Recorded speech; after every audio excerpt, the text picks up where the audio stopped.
Prescription drugs are enormously expensive in the United States, and are typically far more expensive than in most other similar countries, such as Canada. One solution that has been proposed is to allow the importation of drugs from foreign countries. This has received support from both Bernie Sanders and Ted Cruz, but has also received opposition from members of both parties as well. Let's take a look at a few of the pros and cons of allowing drugs to be imported from other countries.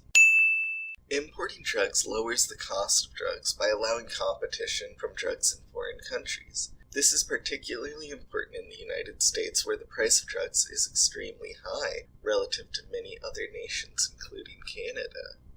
Importing prescription drugs allows for more treatment options. There are some drugs that don't have an approved version in the United States, but are already being used to treat and cure patients elsewhere. Especially with life-threatening diseases, having access to these drugs can make a big difference and allow people to potentially survive when they might not have otherwise.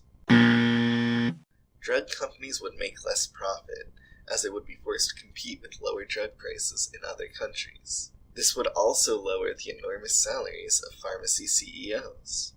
There are some safety concerns with importing drugs from other countries. Countries with low levels of safety regulations and high levels of corruption can allow many drugs that are untested and dangerous to be sold. Allowing drugs from these countries to freely flow into the United States or elsewhere would pose significant risks. However, many countries such as Canada, Japan, and much of Europe have relatively high safety standards, and importing drugs from these places would pose a minor risk. Let us know what you think about legalizing the importation of drugs from other countries in the comments below, and like and subscribe to learn more.